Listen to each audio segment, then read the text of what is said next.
আজি কাৰ্গিল বিজয় দিৱস দিল্লীৰ ৰাষ্ট্ৰীয় যুদ্ধ স্মাৰকত প্ৰতিৰক্ষা মন্ত্ৰী ৰাজনাথ সিঙৰ শ্ৰদ্ধাঞ্জলি কাৰ্গিল যুদ্ধৰ শ্বহীদ বীৰ জোৱানলৈ শ্ৰদ্ধাঞ্জলি জ্ঞাপন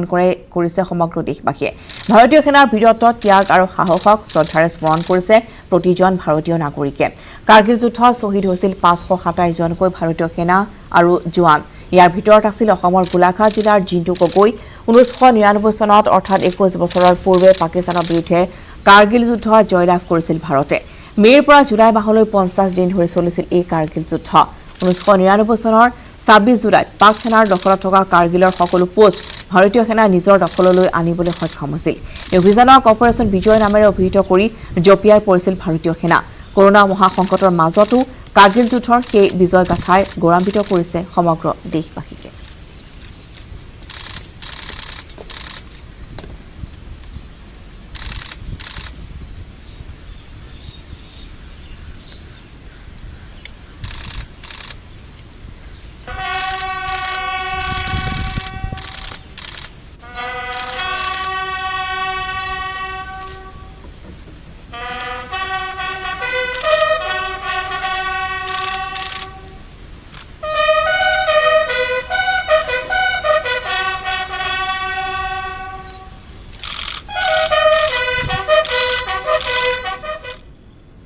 उन्होंने कहा था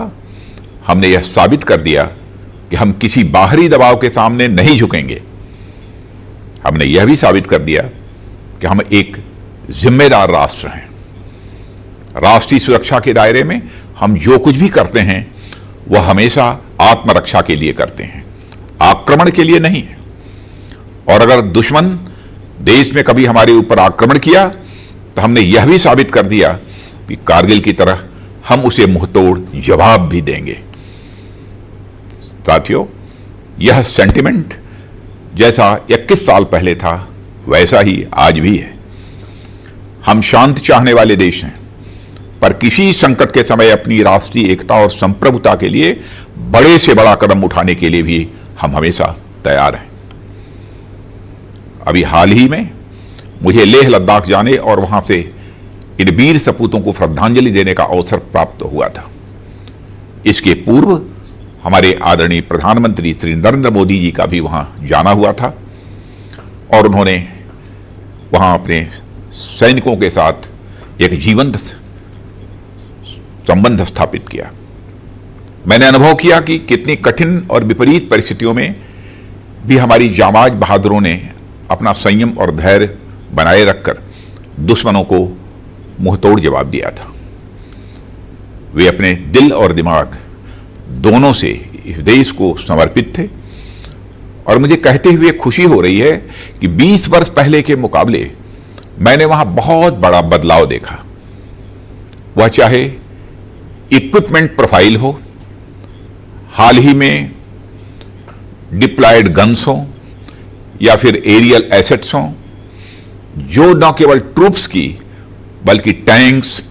और बीएमपीज की भी स्पीडी मोबिलाइजेशन में सक्षम है मित्रों यह दिवस हमें याद दिलाता है कि एक सैनिक हमेशा एक सैनिक होता है वह न किसी जात का होता है न किसी मजहब का न किसी वर्ग का होता है न किसी वर्ण का उसका एकमात्र धर्म होता है कर्तव्य निष्ठा सैनिक का एकमात्र धर्म होता है अपने राष्ट्र के प्रति कर्तव्य और सेवा भाव यह कहते हुए मुझे गर्व होता है कि हमारी आर्म्ड फोर्सेस की इसी कमिटमेंट के कारण हमारा देश एक सुरक्षित और गौरवपूर्ण जीवन जीता है साथियों आज हम देशवासियों को अपने सैनिकों की इसी निष्ठा और कर्तव्य भाव का अनुकरण करने की जरूरत है हम सबको अपने देश का एक ईमानदार सैनिक बनने की जरूरत है देश की सीमा पर रहकर देश की सेवा करना एक सैनिक का धर्म तो है ही साथ ही देश के अंदर रहकर भी देश के प्रति अपने कर्तव्यों का ईमानदारी से निर्वाह करना भी एक सैनिक धर्म ही है इस देश को सुरक्षित रखने का कार्य अगर हमारे सीमा के सैनिक कर रहे हैं तो इसकी एकता अखंडता और भाईचारे को बरकरार रखना हमारी जिम्मेदारी है हमारे देश में हमेशा अमन चैन बना रहे, आपसी सौहार्द बना रहे और हम लगातार विकास के पथ पर उन्मुख रहें। मैं समझता हूं हमारे वीर बहादुर जवानों के लिए यह सबसे बड़ी श्रद्धांजलि होगी। साथियों, यह हमारे देश के वीर जवानों के प्रति कृतज्ञता का भाव रखता है।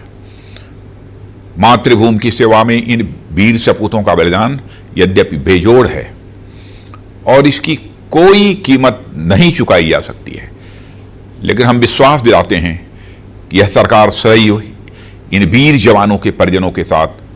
खड़ी है। आज का हमारा हर वॉरियर आने वाले कल का सम्मानित वेटरन है। अपने वेटरन्स की कुशलक्षेम और उनकी संतुष्टि सुनिश्चित करना यह हमारा परम कर्तव्य है और यह सरकार अपने कर्तव्य को अच्छी तरह समझती है। देश की सेवा का अवसर मिलने के साथ ही वन रैंक वन पेंशन जैसी पहल पर कार्य करना इसका एक उदाहरण है। ऐसे ही और भी कई उदाहरण हैं जिनमें हमारे वेटरन्स के वेलफेयर और उनके रीसेटलमेंट और हेल्थ केयर, पेंशन पॉलिसी, बच्चों की एजुकेशन, ग्रीवेंस रिड्रेसल सिस्टम के साथ साथ वर्तमान में आई महामारी यानी कोविड रेस्पॉन्स के लिए भी हमारी ओर से बड़े पैमाने पर प्रयास किए जा रहे हैं। सभी हेल्थ केयर ऑर्गेनाइजेशंस के रीजनल सेंटर्स को यह एडवाइजरी जारी की गई है कि किसी भी वेटरन कोविड-19 पेशेंट का इलाज ECHS नॉर्म्स के तहत ही किया जाएगा। मुझे यह जानकर बहुत ही अच्छा लगा और सचमुच मुझे गर्व की भी अनुभूति हुई कि केंद्रीय सैनिक बोर्ड ने पूरे देश से 1,80,000 ऐसे यंग सर्विसमैन को आइडेंटिफाई किया है जो आवश्यकता पड़ने पर कोरोना काल में भी अपनी सेवाएं देने के लिए उपलब्ध हैं। आपदा के इन दिनों में हमारे इन पूर्व सैनिकों ने देश के विभिन्न हिस्सों में होम क्वारंटाइन की व्यवस्था करने, लोगों से फिजिकल डिस्टेंसिंग का अनुपालन करवाने और इंटर स्टेट माइग्रेंट वर्कर्स की मूवमेंट कंट्रोल करने में